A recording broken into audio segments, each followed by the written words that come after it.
into Europe.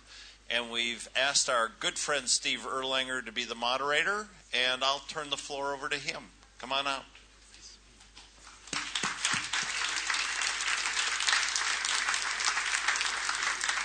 Thank you, Craig. Thank you. Thanks a lot. Well, you all get settled.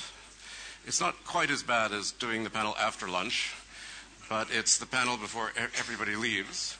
So thank you for staying.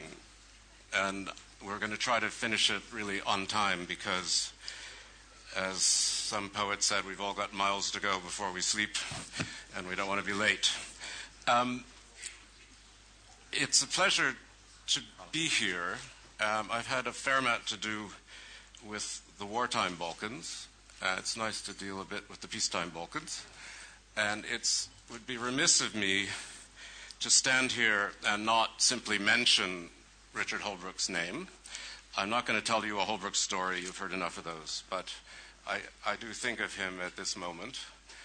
And I also, Mark Grossman had a lovely phrase the other day about solidarity with Ron Asmus, and I also want to express the same feeling, I think, of him here.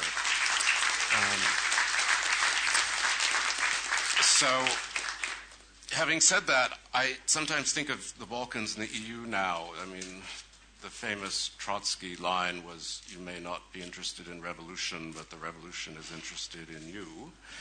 And I would say to the EU, you may not be interested in the Balkans, but the Balkans are interested in you. And what I hope to be able to do in this session is to pull out a bit, bring us up to date, problems, progress. We only have an hour, so I'm going to try to be terse and not be in the way. And I would ask all of you, when the time comes for questions, to try to keep to the same. So I'm just going to, we have a very good panel. I'm going to try to go by protocol, partly because President Tadić is a president, and Prime Minister Lukšić is just a prime minister, and he's also younger. President Tadić, you've taken over a country that, in a funny way, like Israel, has this very strong sense of defensive nationalism, always feels it's misunderstood. You know, that people are too hard on it. You've done a great deal yourself to move toward reconciliation. You've even gone so far as to make coalition with the former Milosevic party in the interest of stability and in joining Europe.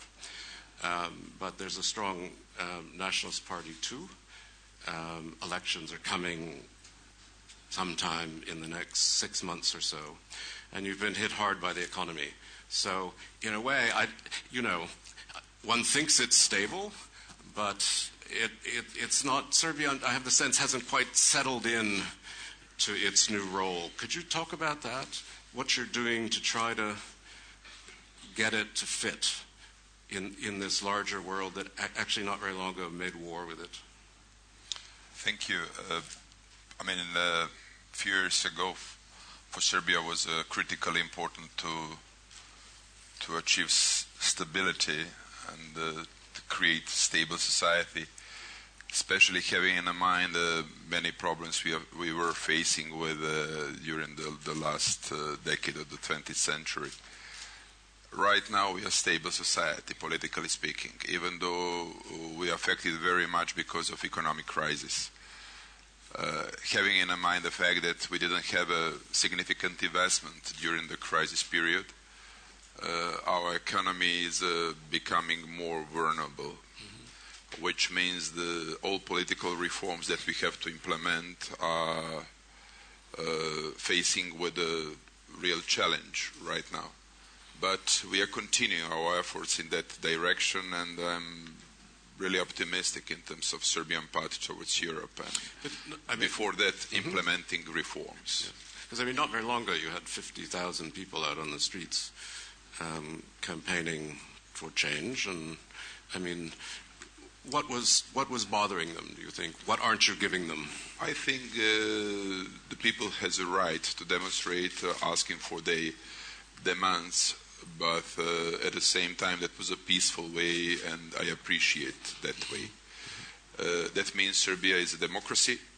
Serbia is achieving that democratic standards, and we can expect demonstrations on Serbian street even in the future, but we can see that kind of behavior of ordinary people living in London, in all other capitals in Europe, which means people are facing with the challenges. Unemployment is very high all over Europe. We are facing with a specific problem, especially because of crisis, but we have to try to solve that kind of problems. I've been facing always with a challenge to form coalition with my former rivals. I hope this time I'm not going to create this coalition after elections. My intention is to continue reforms with my coalition partner right now. But without Mr. Dinkić. I hope that he's going to stay in government. You never know about Mr. Dinkić, but I'm not going to explain all details about my coalition partners. That is going to be very boring. Anyway. Let me ask you, though, about the main opposition party, Mr. Nikolić's party, which is the inheritor of the Šešelj strong nationalism. How are they moving? I mean, how would you analyze their movement? I mean, are they defanged in some way? Is their nationalism different? I would like to explain a little bit what happened in Serbia after October 2000, when we had Milošević on the power. And in fact, that was a very difficult situation for us, how to defeat him. And the way was to bring some voters of Milošević party in our club. That was a few 5% of Milošević voters. In fact, having in mind very small numbers of the voters who were determined to vote for changes, we did it. And in past few years, we were trying to create paramount shift in terms of orientation of ordinary people towards Europe, European integrations and reforms that we have to implement. And that was also not only political will, but technique, political technique. And that was very successful always. I've been working with Koštunica's party, even though he is, on the end of the day, he declared himself as an anti-European political force. Right now, I'm in a coalition with the former Milošević party. They became pro-European political party. And this is a political technique, and I'm very happy because of that. But the fact that Nikolić left the Šešelj's party means that we have a really consensus among the Serbian people in terms of European integrations. That's one of the most important achievements in the past few years. Thank you. Mr. Prime Minister, you're not yet 35, I think. You've been Prime Minister for about 3 months, so it's unfair to ask you, whether you've altered everything, but you were the aide to Mr. Đukanović for a very long time, who had a mixed reputation, shall we say. I mean, I think he did bring Montenegro into the new world, and he was very good at managing the Milošević challenge and so on. But there were also lots of issues about cigarette smuggling and Italian indictments and crime and corruption. And I just want to ask you, I mean, is this the big change in Montenegro, or are we seeing simply a superficial change to a pretty young face? Well, first of all, I'm still within 100 days. So yes, exactly. Still some more weeks to go. And secondly, I believe that question should be asked, people should be asked that question rather than myself. What I'm trying to do is really to get job done. And that's what we're trying to do. I believe that one of the first very important steps we took was I held days of consultations in January. I tried to involve in the debate about European prospects of Montenegro, various segments of the society, starting from the civil sector, ending with media, in attempt to, change perception that which sometimes circulates even through European offices, that Montenegro is still not institutionally mature enough to take responsibility for some challenges, some decisions. And I'm pretty sure that very soon the perception will change. You're a candidate country now. I mean, is this going to help you in this process of change? It will, but I believe... What do you need to do most, do you think? The position of the candidate status country will definitely change Montenegro. But what will change it further will once we open up negotiations and accession talks. Yes. And what we are now trying to do is to prepare for that, because negotiations will come at some point. Will we receive a green light from the European Commission this year, or whenever the European Commission thinks we're ready? Doesn't really matter. What matters is that we use the period ahead of us to prepare for that. I was referring to a similar question yesterday, talking to young professionals, and what I said was that Montenegro is a small country, both in terms of population and size, and challenges are very similar to any other country, because institutional building process is same for Serbia, for Montenegro. It was the same for Croatia or Slovakia and any other country that is now member of the EU. What we have to do, we have to involve all segments of the society, because administrative skills are not that big, and capacities are not that big, so we have to involve in the process people from the civil sector, people from media, people from university, and so on. That's why the whole system changes. And along that change, what I believe will happen is that culture will change. That's why I believe involving younger people into the politics in Balkans is important, because not only because we are using social networking to respond to the questions of our people, or we communicate in an easier way with our counterparts. It's just that I believe we need some new energy in Balkans, and that's important for the enlargement process as well. Okay, very, very good. Stefano, Sannino, you've been involved very much with the Balkans, with the OSCE, and you're now working on the enlargement for the Commission. There's just a general feeling that I think, like all of us this morning, you want another hour's sleep. Europe kind of wants another hour's sleep. It's tired. We talk about enlargement fatigue.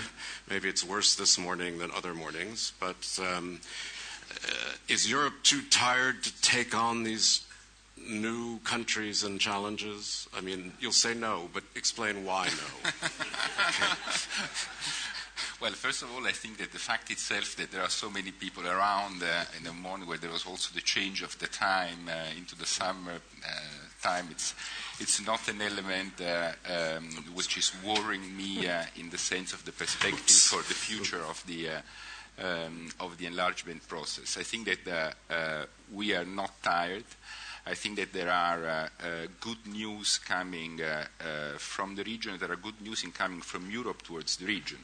Because if I look at the level of the foreign direct investments flowing into countries like Montenegro or Serbia, if I look at the way both countries are dealing with the political crisis, internal political problems, and if I look at the way they are facing the international environment, the sense is that good news are coming from the region, and this is giving a sense of perspective also to Europe. What was perhaps creating more a sense of fatigue was the fact that it seemed that the region was not moving enough.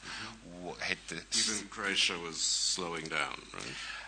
I think that Croatia is an extremely good news, and we hope to be able to complete rapidly the process of negotiations with Croatia and to sign the accession treaty. But again, it's not only Croatia. I mean, we need to understand that this is one part of the story, and that the other part of the stories are countries like Montenegro, like Serbia, but also the others that are lining up. And more good news are coming from the region, more enthusiasm this is going to recreate in Europe. I mean, one of the reasons I press it is that this was supposed to be the hour of Europe, which lasted about 10.5 seconds. But in the end, once the conflicts, for the most part, ended, it really was taken over by Europe as a responsibility to integrate these countries into the larger system. But the larger system is worried about the euro, the larger system is worried about whether it can have a coherent foreign policy. The larger system feels that the Council is getting too strong sometimes at the expense of the Commission, and feels there's so many voices and so many people to placate that maybe it's not feeling the same sense of responsibility to finish the job in the Balkans. And in Bosnia, for instance, I mean, I don't think you'd find anyone who would say Bosnia is going particularly well. Well, first of all, I mean, it's the international agenda is a complex agenda, and we have seen just in the last few days, if you were looking at the front page of newspapers, one day it was about Libya, and the other day was about the earthquake in Japan. So there are competing priorities, and we need to be able to tackle with all of them. Somehow it is true that once the war in the Balkans was over, and once, let's say, the countries had started to move towards a more stable, on a more stable path, that was reducing the level of attention of the international community. But I don't think that this has meant that we have forgotten, or that the countries have been left out from the mainstream. And once again, if I look at the people around, if I look at the kind of commitment and engagement that Europe still has vis-à-vis this part of the world, I have a feeling that we have not forgotten, and we are still And there. also, it's worth saying that I think earlier this month were the first direct talks between Serbia and Kosovo. It's going to be a complicated process, but they're happening under EU guidance. So, I mean, I take your point. Michael Turner is a representative. He's a Republican, was mayor of Dayton when the Dayton Accords were signed, but has been very interested in the Balkans and had suggested recently to Secretary of State Clinton that the region needed a Dayton II Accord. And Congressman, tell us what you meant by that. What are the issues that you think need still to be resolved? Well, thank you. I too want to give acknowledgement to Richard Holbrooke.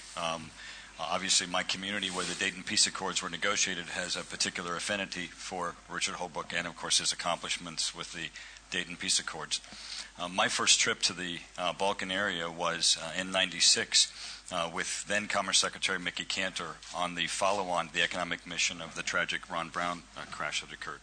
And one thing I think that when we look at this issue that we need to acknowledge also is the tremendous amount of progress that has been made. I mean, the fact that the items that we're having in our discussion today are so far advanced of where we were in '96 and when the Dayton Peace Accords first brought a peace to the region. And now we have, through the process of NATO engagement and EU engagement, Ohio has, our National Guard has a specific relationship with the Serbian military as we look to the reforms that have occurred throughout the Balkan area in both military structure and then economic. But Dayton II and the problems. And the issue I think that we have, though, is that as Montenegro and as Serbia and as Croatia continue their progress toward EU and economic stability, it's almost as if the backs are turned to Bosnia-Herzegovina and the issues that need to be resolved there. We still have the issues of territorial integrity, the tri-presidency, the constitution that is largely unworkable, that is a remnant of the Dayton Peace Accords, including with the issue of Republic of Srpska and the issues there that may require resolution with Kosovo for them to be resolved. I think that if you look at the disintegration of Yugoslavia, that there's a real opportunity, now that we're 15 years on, to bring all those issues together, perhaps in a Dayton II, and resolve them. I'd also make a recommendation, design Bosnia a new flag. This was done very quickly. It's not a very pretty flag, I have to say. President Tadić, Serbia used to be accused of meddling a lot in Bosnia, for good reason, others too.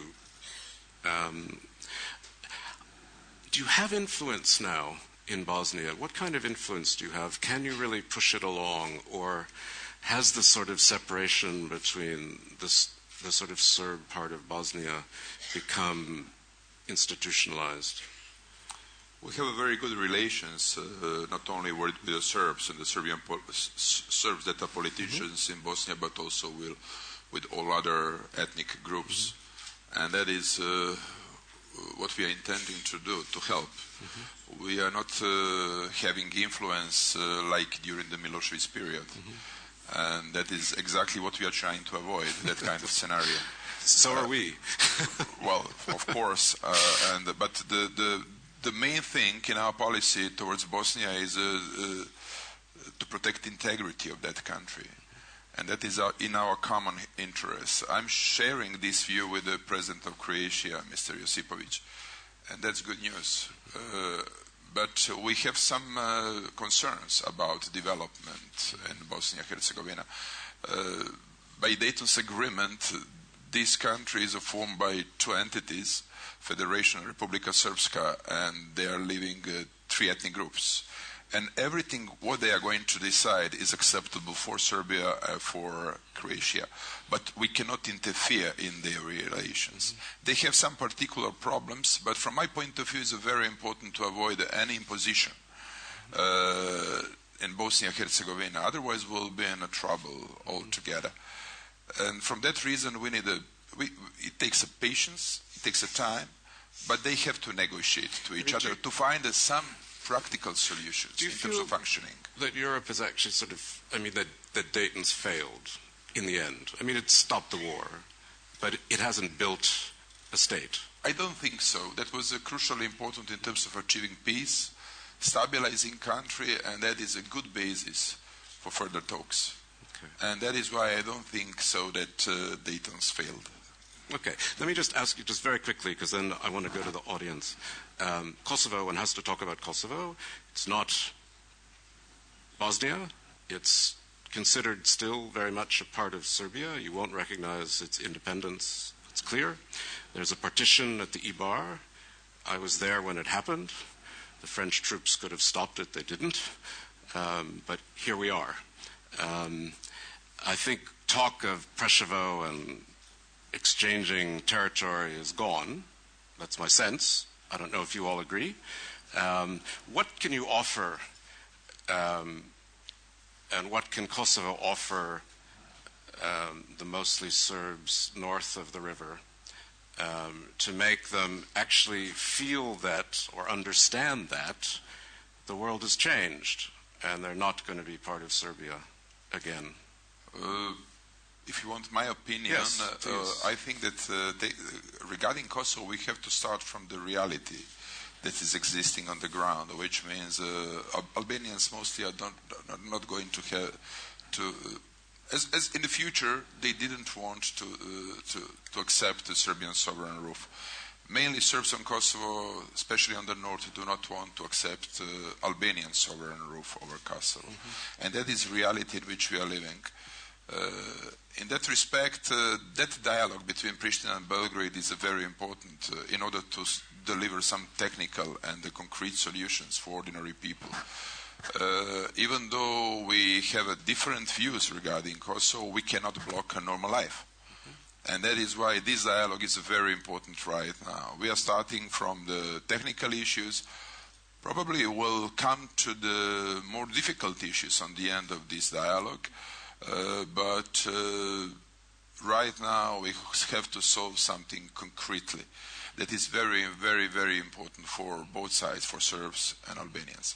If you're asking me what Albanian officials from Pristina can offer to Serbs on the northern part of Kosovo... No, I was asking more what the Kosovars in Pristina could offer. That's a different question, Kosovars in Pristina can offer. If you are going to ask Serbs, are they Kosovars, they are going to say, no, we are Serbs. Yes. And that is the reality in which we are living, and we have to understand that kind of reality. Like in Bosnia, to be totally honest, if someone is thinking to create new ethnic group in Bosnia, so-called Bosnians, by Croats, Serbs, and Bosniaks, this is not reality. And we have to take reality into the consideration in order to deliver some concrete results, to bring all of us closer to the European Union. That means also for Kosovo. I'm not sure that that kind of ideas that existing in the circles in Pristina are going to be acceptable for Serbs that are living on the northern part of Kosovo. Maybe I can ask Mr. Sannino, could the government in Pristina be doing more? And what might it do? I think that there is a quite interesting development that I detected in the new leadership that's just been appointed in Kosovo after elections, with the new president, Pazzoli, who for the first time addressed people living in, Serbs living in northern Kosovo in Serbian, which I think it's a positive point. The point is how to manage to create conditions for Serbs living in Kosovo to feel at home in their own country. And this is an element that it's important on which we all need to work on, how to create the best conditions for them to integrate into their new state. One of the, if I may, one of the problems of the Balkans is that you shouldn't be a minority in a country, because this has always been a sort of extremely difficult situation to live in. So if we can manage progressively to overcome this feeling, the feeling that you can be a minority in a country, and this does not mean that you are going to be a second-class citizen, that can be extremely important and helpful in Kosovo, in Bosnia, in Macedonia, and in all the other. Well, this is about rights, responsibilities. I sometimes have the feeling in Western Europe it's fine to be a minority as long as there aren't too many like you. Well, I mean, it's also true that sometimes in the European Union, being a minority, you have even more rights than Congressman, is there something that the Americans can do to help push along, finally, a process of reconciliation between Kosovo and Belgrade? Well, I think certainly we've been very much engaged in all of these issues in looking at the integration toward Europe. NATO has always been in the lead as far as looking toward structural change and partnership, and certainly the United States has taken a lead in that process. And I think we'll certainly continue. I think to some extent there is a hesitation on a resolution of the issues in the area because everyone looks to the partner to the right to see what concessions that they're going to give before they are willing to give concessions. So I think it would be very positive to bring everyone together and put all the issues on the table. So perhaps that process of compromise and resolution could be done in an aggregate, because the piecemeal process is one that is going to be very slow. We're 15 years out. Well, that's right. I'm not sure the EU would appreciate the Americans getting too much back involved again, but I was curious. So there's lots of other things that we actually haven't yet talked about. I mean, there's the Macedonian name problem. I remember Condoleezza Rice, once when I was talking to her about this, she was very frustrated by this with the Greek fight, and she suggested that Macedonia become the Republic of Aardvark, and that way it would come first in the phone book. But somehow that suggestion was not taken up. And we haven't talked about Albania, we haven't talked much about Croatia, but time is short, and what I'd really like to do is now get out of the way, if I can, and ask the audience for questions. I would again ask you, even if I'm long-winded, if you not be, and if you can possibly introduce yourselves and direct your questions, if at all possible, to individuals. Sonja Licht, first person I see. And I'll take a few questions, like 2 or 3, and then come to you. During this forum, Sonja Licht from Belgrade. During this forum, Srebrenica was mentioned many times in the context of what is going on in Libya right now. I think it would be important for the audience to hear somewhat more about 2 things.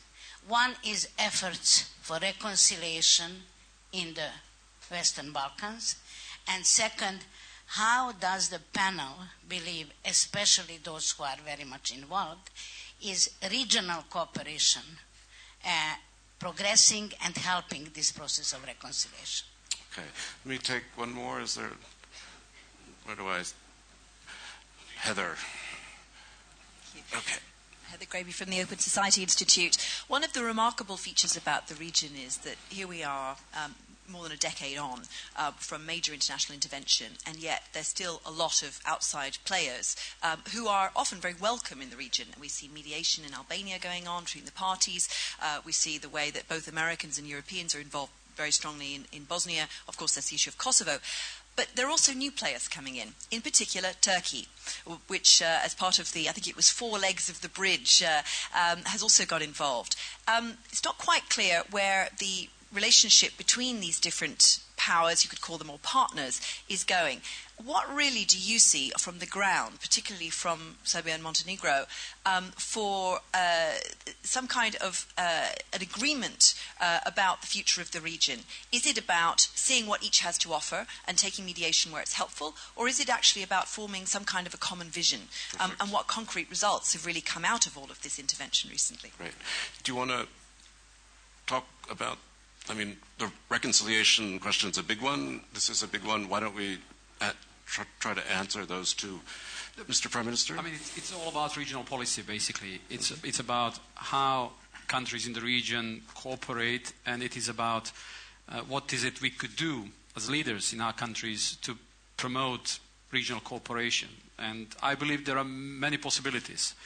I mean, recently when we met in January, President Tadić and myself, we spoke mostly about how we could improve economic cooperation between our two countries, how we could harmonize activities in terms of building infrastructure, cooperation in energy sector, and so on. And I think those projects could really help integrate country.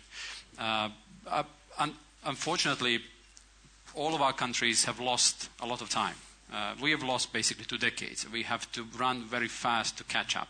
And therefore, I believe, in the meantime, all other emerging countries, such as, for example, Turkey, could only help to the process, facilitate by investing, by helping us improve the economic environment, by helping the influx of the foreign investments. And all of that would actually only help to integrate further the system of the regional countries. And therefore, I believe our trip to Europe will be faster. So I very much appreciate. At the same time, the involvement as many key factors as possible would help, in my view, to resolve in a faster way some pending issues in the region by playing a very constructive role. President Tadić, do you want to say something, particularly on the sort of more moral issue of reconciliation too? The reconciliation is a key point of our policy. And we started from the beginning to work very hard on paying respect to the victims and being very active in a reconciliation process, bringing us closer and defining the common vision. That is also one of the questions of auditorium. Do we have a common vision? Yes, we have. This is European Union future. We don't have alternative. That is crystal clear. Even though we are not sharing views on all particular things, that is our vision, that is how we are cooperating to each other, and that is the system we are going to implement in our own countries, taking into consideration legislative process and the reforms we are implementing every day. These days we are talking about common resources in economy, how to use something that we have in our countries. We have some relations with many countries, with Turkey, with the countries from Africa, Asia, from the past, when we was former Yugoslavia. And we have to use that kind of relations in order to deliver some concrete economic results. In that respect, we can be helpful also for European Union. From time to time, Europe is facing with the problem of how to communicate with some partners from Africa and other countries.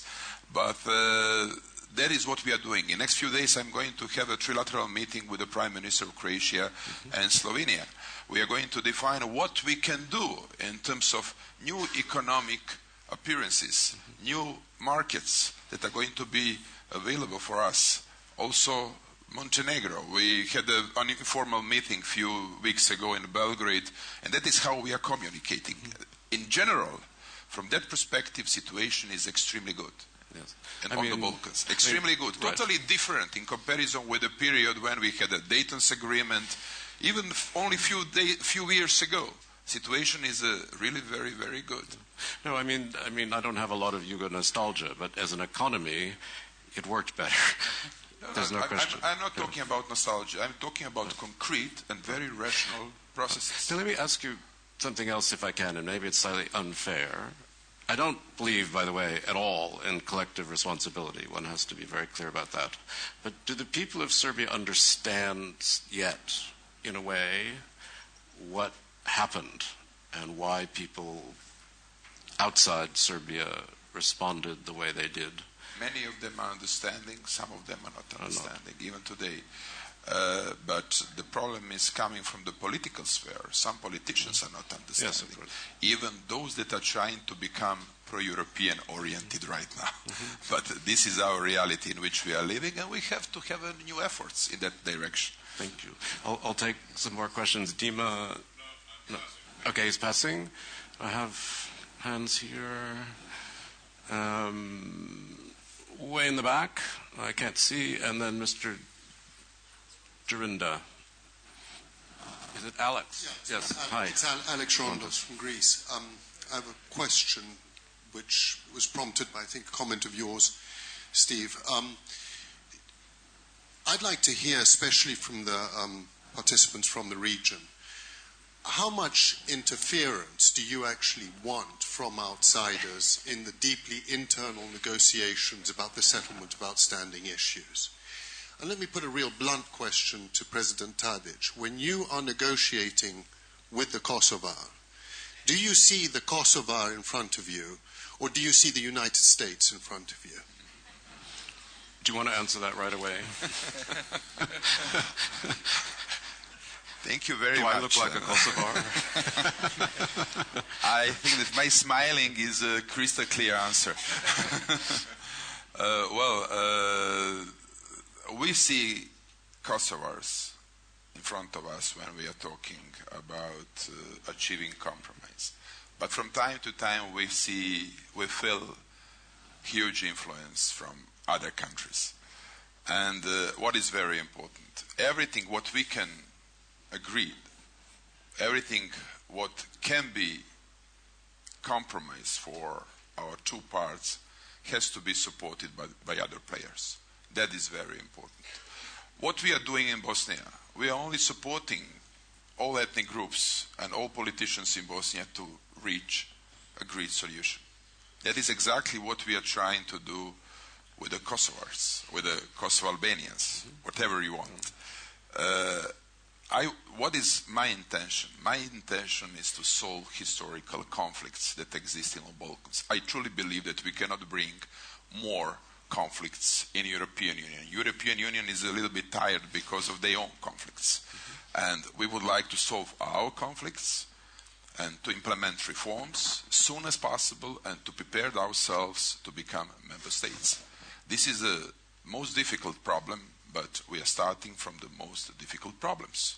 That's, a rational approach, what we are doing right now. And that's my answer. Okay. Stefano. No, just because the remark by Alex is very interesting, and in a way it goes back also to something that President Tadić was saying before. I think that if you look at the situation of the former Yugoslav space in after the dissolution and the difficulties and the problems that they are facing, I think that it's important what President Tadić was saying. All the countries shared European perspective, and they share it not only because it's nice, it's good, it's a wealth and prosperity, but also, as one of the leaders in the region told me, because it's security. It's a sort of way of getting our part of the world under a secure roof. And that's why I think that at a certain point we should also need, if I understand what Alex was saying, to try to get this process really on track and not to face it only from a purely high ideological point of view, but try to face it on a more pragmatic and concrete point of view, where you can have many more things done under the EU umbrella. If I see at developments in Bosnia, we have managed to achieve much more in areas like electricity or like visa liberalization in terms of finding a different balance between the different components in Bosnia, much more by negotiating on concrete aspects than trying to solve a sort of very broad and general ideological political scheme. I mean, partly sometimes I think with Kosovo and Serbia, it's like the Israelis and the Palestinians, only to the extent that if you left the two of you alone in a room, it would never get settled. You need somebody else pushing and helping, and that's you. That's the yes, EU, but I mean, right? but how you do it? I mean, that's the. I think that from that, I don't want to say that we are neutral or honest broker, or that we are saints and fantastic. I mean, that's not the point. It's just that we are. Conditionality. No, we are trying to look at it, and I think that the process has a sort of built-in conditionality. You don't need from outside. We don't need to impose. It's the fact itself. You want to have visa liberalization, you need to do a certain number of things in order to allow this to happen. You want to solve a problem of electricity in Brčko, you need to do a certain number of things. And this is making things much more easier because it's de-ideologizing, if I can use this term, and it's making much easier. It's what also about the dialogue. The dialogue is about concrete things, about the cadastre, it's about the confidence building. That's perfect. Thank you. Foreign Minister Junda, please. Thank you very much. First of all, I want to tell that we all are very happy to have two leaders of two Western Balkan countries here, especially President Tadić and Prime Minister Lukšić. We have a lot of cooperation together, many concrete projects, and I believe that these projects could lead to the success for both countries. And I would be very happy if this year, the year 2011, would be a year of the beginning of the accession talks for both countries. Fulfillment of criteria is individual, but as Sonia has already told, we need also to develop good neighborly relations and regional cooperation. This is why we organized in October an extended ministerial meeting in Bratislava, V4 plus the countries of the Western Balkans. Milan Ročen was there, Vuk Jeremić was there, and it was good. We will continue in doing this. I have no question because we speak quite often together. We'll ask a question for the benefit of all of us. But I have only one suggestion: to follow the experience of the former Czechoslovakia.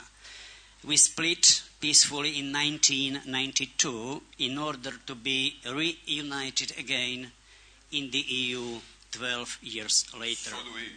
Yes, so follow the way of the peaceful way. follow the way of the former Czechoslovakia with our help. That is exactly what we are doing. We are following you. Thank you. Well, I think many people wish all divorces should be as velvet as that one. We have a couple other questions. Down here, please. And there. I want to just... Hi, Matthew Horn. I'm a lawyer in Washington, but in 97, 98, I was the OSCE's legal advisor in Albania, Kosovo, and Serbia. On a positive note, we mentioned Albania and Croatia. I think it's amazing that they're in NATO now. If you would have 10 years ago said that, people would have bet everything against it. Now, the not so positive. Mr. President, you had mentioned that you want to solve the problem, I guess, vis-a-vis Kosovo historically. Is that historically Kosovo Polje, or is it historically post-ICJ? I mean, not to put you on the spot, but how historical do you want to go? To the Battle of the Blackbirds, or more recently to the ICJ decision? Let's not go to 1389, if I remember it properly. Please. Gian Giacomo Migone from Italy. I have a question for Mr. Turner, who is a member of the House of Representatives. And East is influential on international affairs. And following up a previous question, what are the strategic U.S. interests involved in the Balkans at the moment? And more specifically in Kosovo, where there's a very important American military base. I think it's called Camp on Steel, if I'm not mistaken. It was made out of wood to begin with. Because I feel that in this discussion, all the important facts should be on the table and taken into consideration. Thank you very much. Thank you. Do you want to share with that? Earlier, Srebrenica was mentioned, and a couple years ago I was in Srebrenica where 500 bodies were being returned back to the families as a result of forensics that the United States had participated in to reconcile those with their families. I think that helps us give some context here as to really the interests in the region. And you mentioned that many have come to the table: Turkey, the United States, the EU, NATO, and EU, of course, are being structural opportunities for the progress in the region.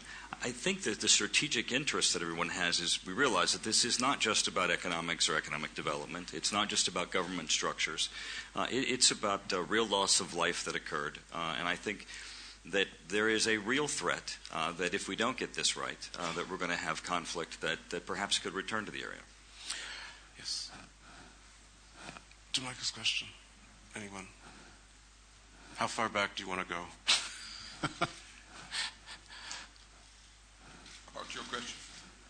Do you want to repeat it quickly? No, I don't have a problem with that. But we would like to solve historical conflict that is existing more than 100 years between Serbs and Albanians. That is exactly what we are trying to achieve, which means compromise. Not to have one side that is losing everything, the other side that is getting everything. It's simple. Thank you. We have only a short time left, and I do want to end this on time. So does anyone else have a very pressing question before I turn back to the panel? Or someone's pointing somewhere. There. Thank you. Please, sir. Thank you. And identify yourself, please. Tauran Zekiri, Kosovar. So my question is to Mr. Tadić. Earlier you mentioned that your country is going towards Europe, and I am very happy with that. Don't you think there are some contradictions in Serbia's policy right now? Just a couple of quick examples for what we mentioned earlier. We were talking about Bosnia's integrity. For example, a couple of months ago, the Serbian government held a joint meeting with the Republika Srpska joint government. That can send some mixed signals. Another example could be, for example, the ceremony held for the anniversary of NATO's intervention against Milosevic. Don't you think that doesn't help into looking to the future altogether? Thanks. Thank you for speaking up. I think now what we really should do is come back to our panel. We'll do it in reverse order, which is perfect, because the last question was addressed to you, President Tadić. So why don't you begin, answer the question, and then if you have some concluding remarks, please. First of all, the ceremony, because of bombing of my country more than 10 years ago, is a normal ceremony. We've been paying respect to the victims, many victims, even kids that were killed in that time. As every normal country is paying respect to the victims. That we've been doing every year, and we are going to continue that. Second, in terms of our meetings with the government from Republika Srpska, that is totally in accordance with the Dayton's agreement. But always on that meetings, we are saying to them, and on the press conference, we are fully supporting integrity of Bosnia and Herzegovina. And we want those kind of meetings with the government from the other entity. And that is our intention. And be sure Serbia is not going to do anything that is going to be negative in terms of integrity of Bosnia and Herzegovina. This is in our national interest. And this is in the interest of Croatia. That's very, very important.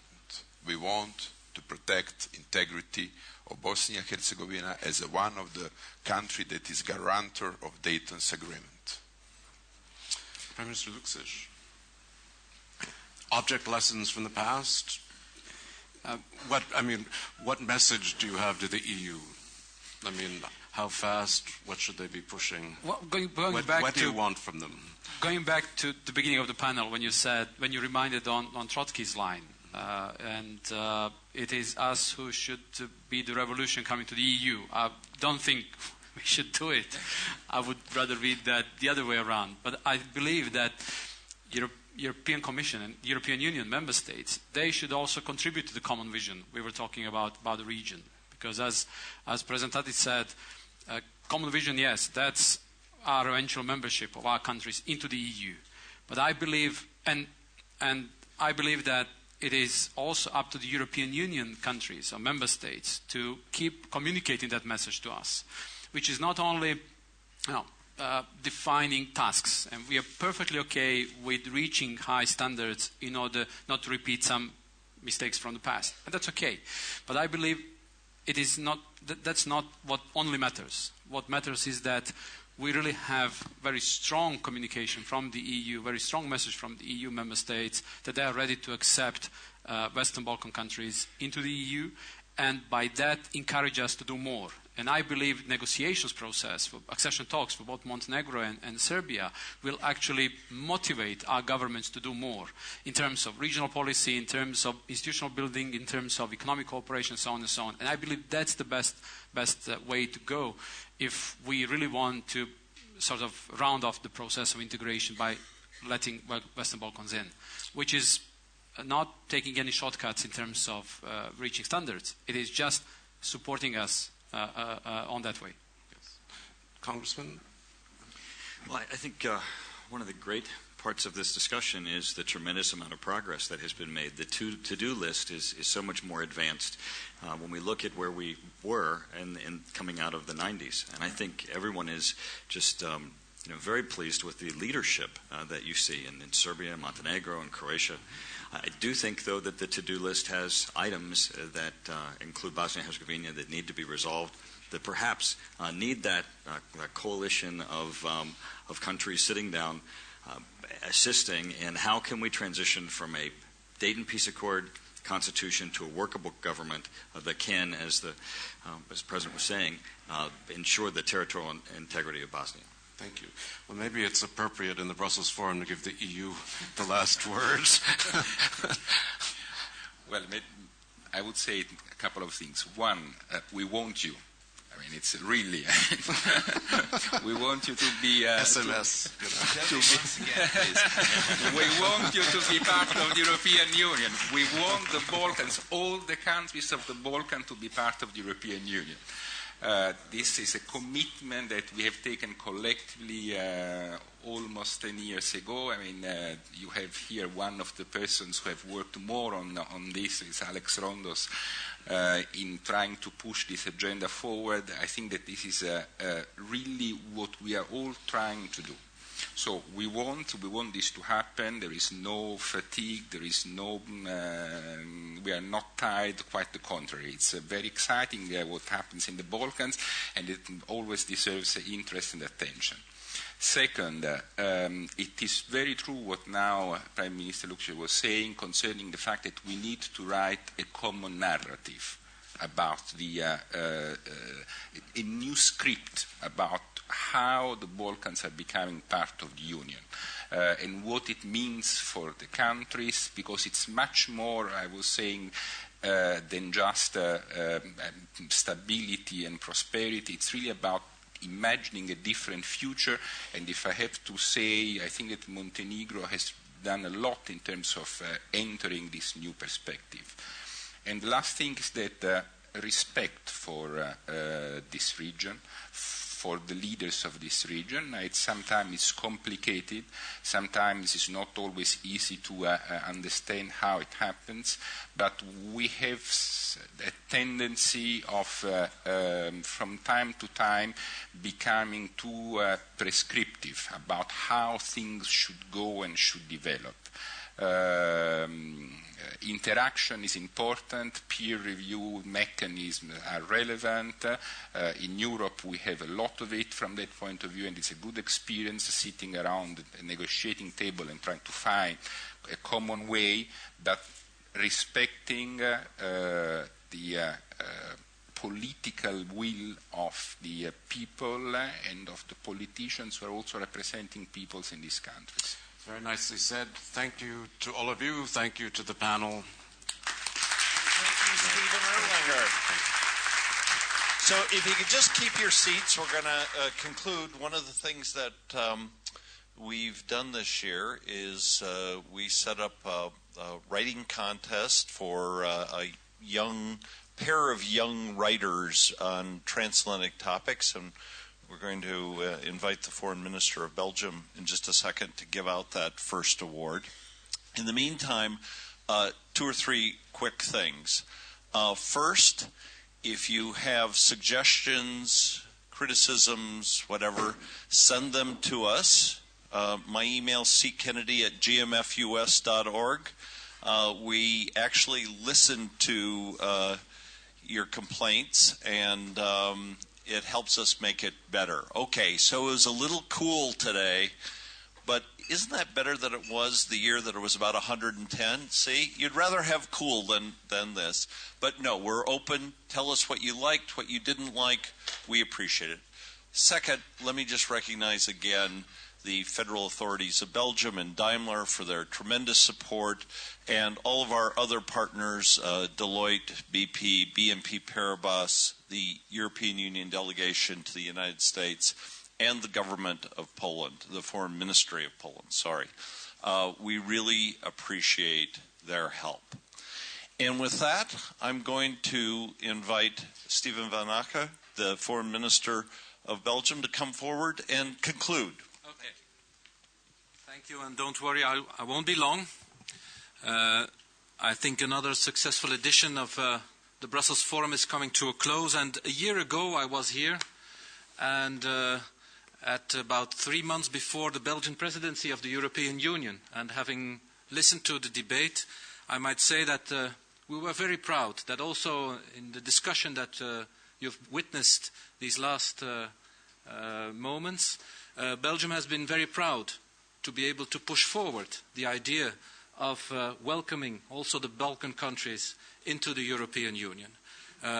It was 3 months before our European presidency that I addressed a few words to you, and now it's 3 months after. Is there a small post-presidential depression?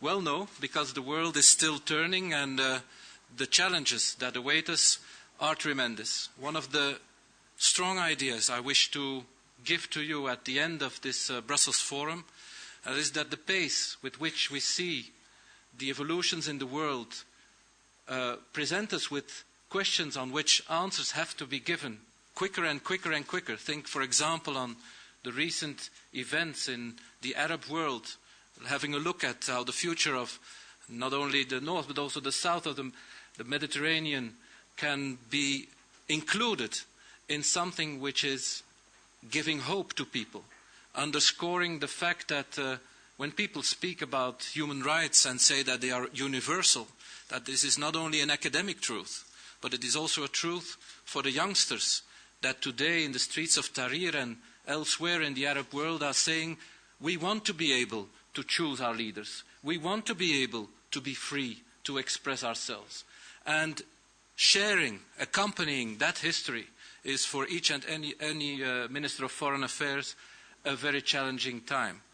One of the second ideas I want to bring to you is that when we look at this world that is becoming more and more multipolar, with more and more emerging countries rightfully saying we want our share not only of the pie but also of the responsibility, that this is on the one hand, not something to be afraid of, and on the other hand, that it should not mean less transatlanticism, it should mean more transatlanticism. Because even if we all know that there is the need for a pedagogic effort to explain to some of our people not having witnessed the history of solidarity on a transatlantic level, which was on a historical level after the Second World War and, of course, also in the First World War, even if we have to remind people of that, the value of the value of sharing and fighting for values in common still is there. And if in a multipolar world, the United States and Europe would try in a separate fashion to keep some of the influence necessary that we want to exert in a world where we are becoming not something else than a reference shareholder, no longer being the only shareholder.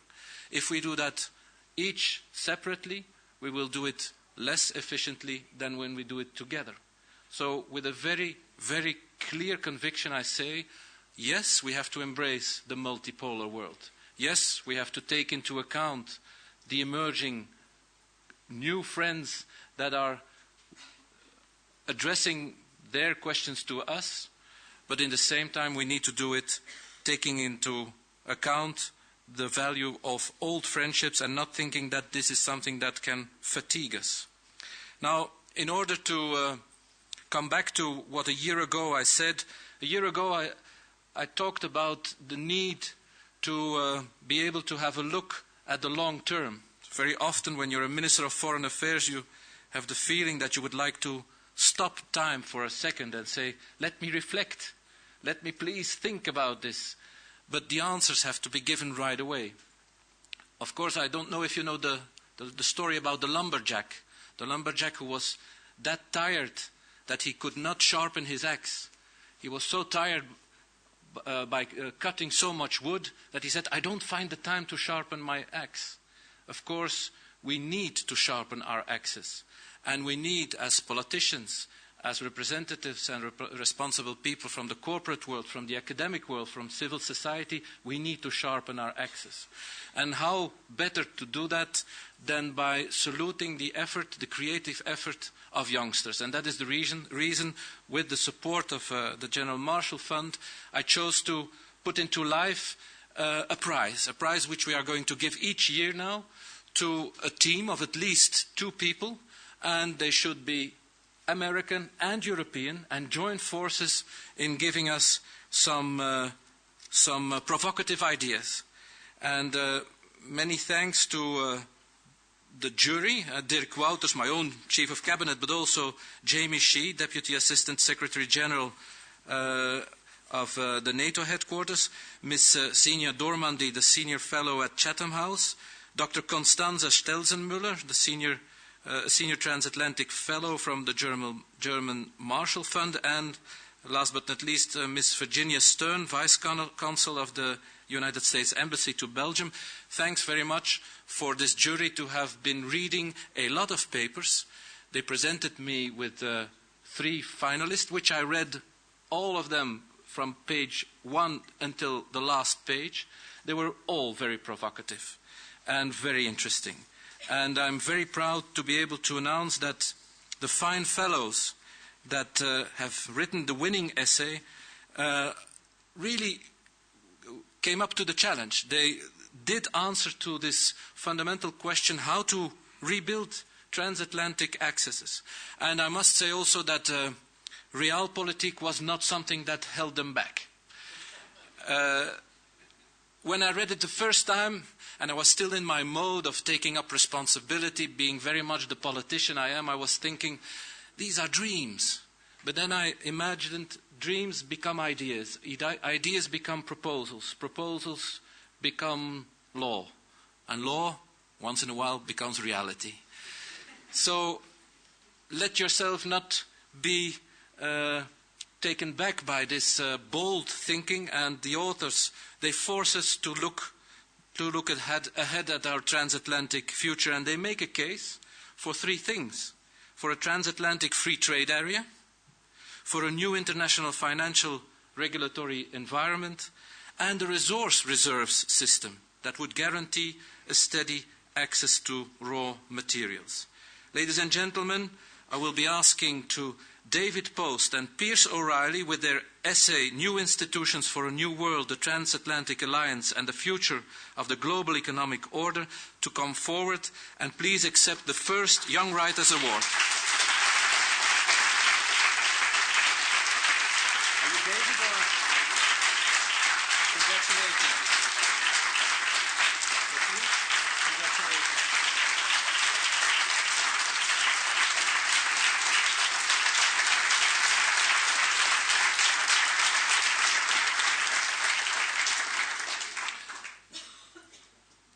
And not wanting to predict, but since the 21st century is a women's century, I hope that next year I will be able, but no offense. No, let me be very frank about it. We will always have a look at the quality of the papers, of course, but I do hope that a lot of young people, men and women, will be pushed to choose to present papers and continue to be a driving force when it comes to thinking ahead, because that is typically something a woman does better than a man.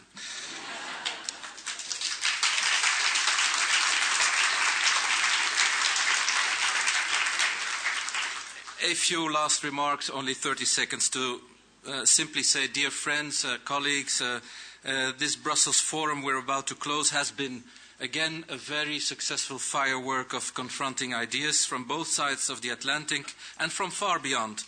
And it is the basis not only of a heated debate, which is good, but also, and I think that's very important, a vector for better mutual understanding and therefore empathy.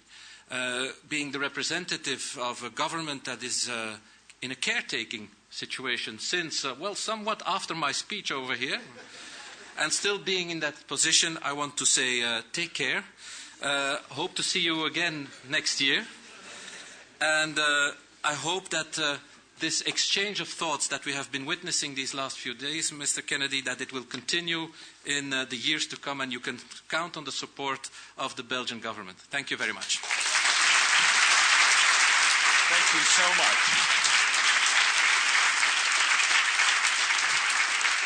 Okay, so that concludes the 6th Annual Brussels Forum. A big thanks to all the people that were panelists, a big thanks to the moderators, and a big thanks to all the people in the audience who asked great questions, engaged in serious, maybe not arguments, but discussions and debates, both in the rooms and outside. You made it a very, very special occasion, and we're very pleased that all of you were here. So thank you, and we'll see you next year.